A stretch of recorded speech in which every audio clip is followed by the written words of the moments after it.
A slide, some swings, and otter things. Written by Hugh Stevenson. Illustrated by Laura Fuller. A little otter goes a long way, or so they say. Let's not downplay what one can achieve with a little leeway. Lotta is a tiny otter. To do great things, you don't need a Lotta. The people of Coggeshall are lucky they got her.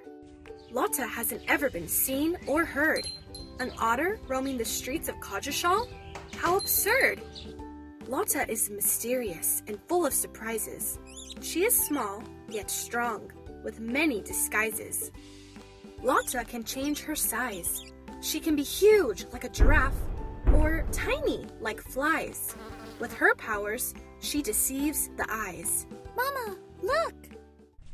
Lotta likes to sit on the top of the church. The roof is her favorite perch.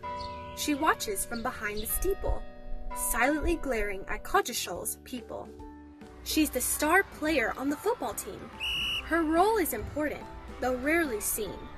Not a playmaker, not a free kick taker, neither a defender, nor a meat pie vendor. Not a side A fiver, not even a theatrical diver. Not to brag, she's a corner flag. Lotta has a secret that she'll never admit. She's a romantic at heart, but that's not it. Everyone knows that she comes from good folk. But isn't it strange that she's in love with an oak? Lotta eats her lunch from behind the chapel. She has a problem she just can't handle. It is an issue that makes her frown. She must oil up her fruit to help it go down. Her paws are too stubby to easily grapple. That greased up, buttered up, soon to be thrown up, slippery pineapple. By day, she sleeps in the park. She stalks the streets under cover of dark, treading very carefully, not leaving a mark. She's usually laid back, one to go with the flow, although her easygoing lifestyle was about to go. Too late? Maybe no. The swings had swung. The springs had sprung. The seesaw was no more.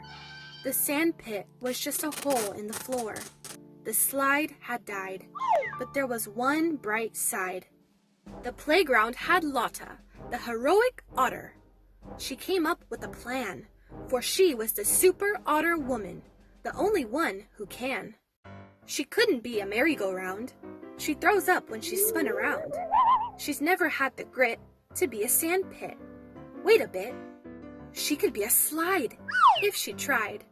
She could be a springy or some other thingy. She could be the swings and some other things.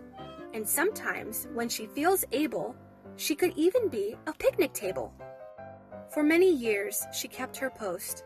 A modest little otter, not one to boast. Lotta didn't move when she needed the loo.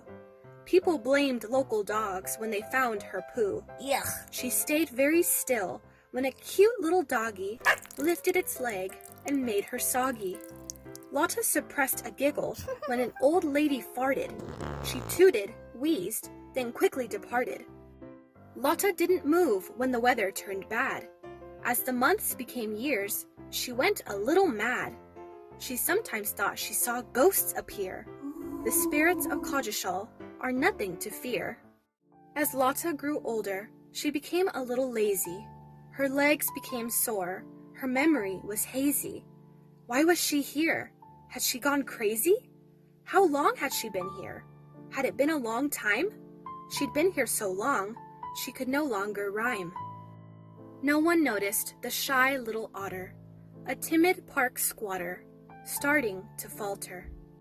Lotta needed a new plan, for she was still the super otter woman with an impressive lifespan. As she watched some kids play with a ball, an idea came to her in no time at all. It struck her suddenly, right in the head. Not the idea, the ball. Her nose bled. She would build a new playground from recycled stuff. She already had some materials, strangely enough. She made an assistant out of a teapot and whatnot, a mechanical helper in the shape of an Ottbot. She named him Rob, the mechanical ottler, Hello, Lotta. He was a squat, crackpot, pink-frocked odd bottler. They built a new slide made from discarded metal. They used old spoons, a cheese grater, and a rusty old kettle. Lotta constructed some swings as best as she could.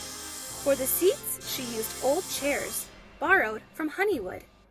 They used an old walker for the frame of the climber, donated by a kindly old-timer. Lotta went to the river and swiped an old dinghy.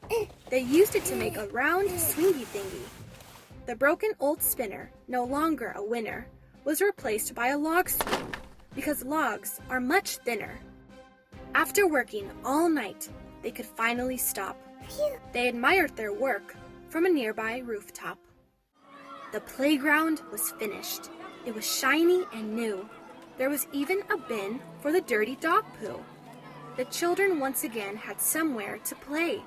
The grown-ups had a bench on which they could stay. No one spared a thought for the hard-working architect who had worked all night to correct the defect. A little boy declared this was home. His dad sat on the bench checking his phone. On your next visit, keep your eyes wide. Look under the bench, then check the slide. You might find Lotta trying to hide. If you suspect that this tale might be true, sneak up to her hideout and whisper, "Thank you."